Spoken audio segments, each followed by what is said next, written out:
The books of 1st and 2nd Samuel.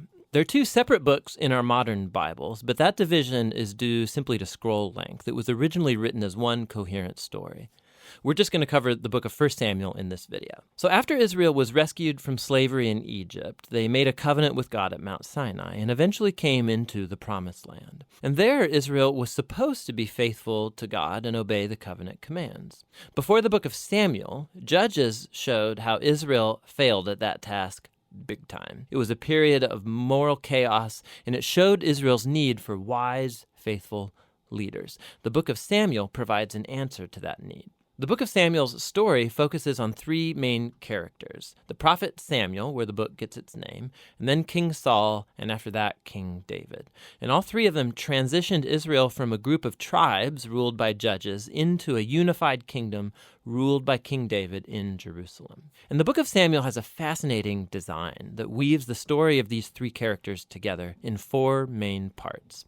Samuel, he's the key leader and prophet in the first section of the book, but then he also plays a key role in the next section, which is Saul's story, and it's told in two movements: Saul's rise to power and then his failures. And the second part is about his downfall and his tragic death. And then the drama of Saul's demise is matched by David's exciting rise to power.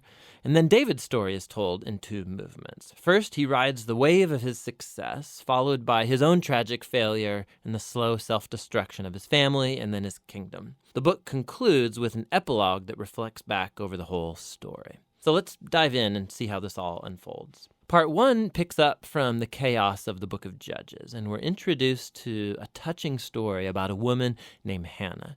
And she's grieved because she has never been able to have children. And by God's grace, she finally has a son named Samuel. And in joy, she sings this amazing poem in chapter 2. And the poem is all about how God opposes the proud and exalts the humble, about how despite tragedies and human evil, God is working out his purposes in history. And also it's about how God will one day raise up an anointed king for his people. Now, Hannah's poem has been placed here at the beginning of the book to introduce these key themes that we're going to see throughout the whole story, like the next one. Samuel grows up and becomes a great prophet and leader for the people of Israel, at the same time that the Philistines rise to power as Israel's arch nemesis. And in this crucial battle, the Israelites get arrogant, and instead of praying and asking God for help, they trot out the Ark of the Covenant as this kind of magic trophy that will automatically grant them victory in battle. And so because of their arrogant presumption, God allows Israel to lose the battle and the ark is stolen. So the Philistines, they take the ark and they place it in the temple of their god, Dagon. And then the God of Israel defeats the Philistines and the god Dagon without an army by sending plagues on the people. And then the Philistines don't want the ark anymore, obviously, and they send it back to Israel. And the point of this little story seems to be this: God is not Israel's trophy, and he opposes pride among the Philistines, but also among his own people.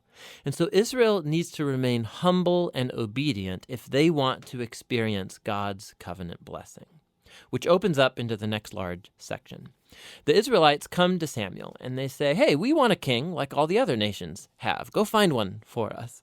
And so Samuel, he's kind of ticked off and he goes to consult with God. And God says, yes, their motives are all wrong, but if a king is what they want, give them one. And so we're introduced to the figure of Saul. Now, Saul is a tragic figure because he begins full of promise. He's tall, he's good-looking, he's a perfect candidate for a king. But he has deep character flaws. He's dishonest, he lacks integrity, and he seems incapable of acknowledging his own mistakes. And so these flaws become his downfall. He wins some battles at the beginning, but his flaws run so deep, he eventually disqualifies himself by blatantly disobeying God's commands.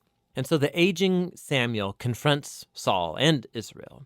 He had warned the people that they would only benefit from a king who's humble and faithful to God. Otherwise, the kings of Israel will bring ruin. So he informs Saul that God is going to raise up a new king to replace him. And so Saul's downfall begins, as God at the same time is working behind the scenes to raise up that new king. It's an insignificant shepherd boy named David. He's the least likely candidate to be king, but the famous story of David and Goliath shows that God's choice of David is not based on his family status, but simply on his radical and humble trust in the God of Israel. And so this story embodies all of the themes of Hannah's poem. Proud Saul and Goliath are brought low, while humble David is exalted. From here, we watch Saul slowly descend into madness, while David rises to power. So David starts working for Saul as a general, and he's winning all of the battles, and he's also winning all of the fame. And so Saul gets jealous, and he starts chasing David around, hunting him, trying to kill him. David's done nothing wrong, and so David simply runs and waits in the wilderness. And here we see David's true character. He has multiple opportunities to kill Saul, but he doesn't. He simply trusts that despite Saul's evil, God will raise up a king for his people. What's interesting, too, is that many of the poems of David that you find in the book of Psalms are linked to this very period of his life, and they all express the same attitude of trust. And so this section of the book ends with Saul coming to a grisly death after losing a battle with the Philistines. 1 Samuel tells some of the most intricate, well-told stories you find anywhere in the Bible, and the characters Saul and David, they're portrayed very realistically. And the author's putting them forward as character studies so that you can find yourself in them. So in Saul's story, we see a warning. It's crucial that we reflect on our own character flaws and how they harm us and other people. And with God's help, we need to humble ourselves and deal with our dark side so that Saul's story doesn't become ours. David, on the other hand, is presented as an example of patience and trust in God's timing in our lives. And so he's running in the wilderness, being chased by Saul. David had every reason to think that God had abandoned him, but that's not what he thinks. And so David's story encourages us to trust that despite human evil, God is working out his purposes to oppose the proud and to exalt the humble. And that's what 1 Samuel is all about.